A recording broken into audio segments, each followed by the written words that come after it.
In today's video, I'm going to teach you how to cancel your subscription with ease. Canceling a subscription can sometimes feel daunting, especially when you're unsure where everything is located. Don't worry though, because I'm here to guide you through the process step by step. Let's make it as simple and straightforward as possible. First, go ahead and open the application or website where your account is held. Once you're in, look towards the upper right corner of your screen. There, you should find an option icon, usually represented by a gear symbol. This icon is where many settings and account-related options are tucked away. Click on this gear icon to open the Account and Settings menu. When the Account and Settings menu appears, take a moment to familiarize yourself with the layout. You'll want to look for a section that's commonly labeled with a name similar to billing and subscription. Subscriptions typically involve payments, and that's why these options are often grouped with billing information. Click on Billing and Subscription to proceed. Now that you're in the Billing and Subscription section, here's where the magic happens. This area contains all the information regarding your active subscriptions. You should be able to view the details of your current plan. Right in this section, you'll find the option to cancel your subscription.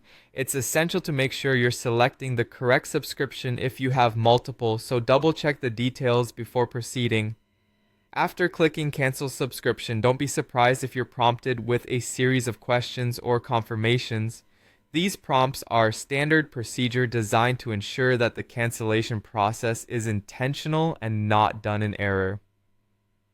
The questions or messages may vary, but will generally be along the lines of confirming your cancellation choice. They may also ask for feedback on why you're choosing to cancel. Follow each prompt carefully to continue the cancellation process. And bingo, you've successfully canceled your subscription. Make sure to save any confirmation number or email you receive regarding your cancellation for your records. This confirmation serves as proof that the cancellation was processed correctly.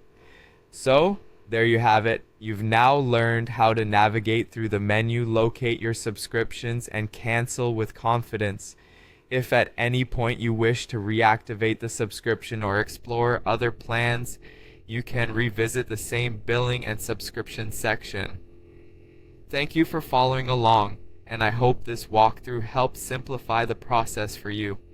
Don't hesitate to reach out if you have any further questions or need additional assistance.